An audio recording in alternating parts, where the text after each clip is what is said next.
আপনি কি জানেন মৃত ব্যক্তিরা কখন বুঝতে পারে যে তারা মারা গেছে? মৃত ব্যক্তিরা প্রথমে বুঝতে পারে না যে সে মারা গেছে। মৃত ব্যক্তির মৃত্যুর পরে আত্মীয় স্বজনের কান্নাকাটি, গোসল দেওয়া, কাফন পরানো, এমনকি কবর দেওয়ার আগ পর্যন্ত সে মনে করে মৃত্যুর স্বপ্ন দেখতেছে। এমন অবস্থায় সে চিৎকার করে সাহায্যের জন্য বা তার স্বপ্ন ভাঙানোর জন্য। কিন্তু আফসোস, কেউ তার চিৎকার শুনতে পায় না।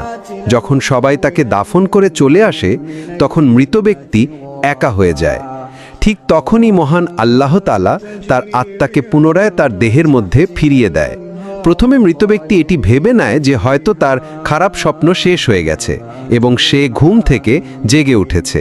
তাই সে আল্লাহর কাছে কৃতজ্ঞতা প্রকাশ করে। এরপর সে তার শরীর স্পর্শ করতে থাকে, যা কিনা সবেমাত্র দাফন করা হয়েছে। তখন সে বলতে থাকে, আমার শার্ট কোথায়, আমার প্যান্ট কোথায়?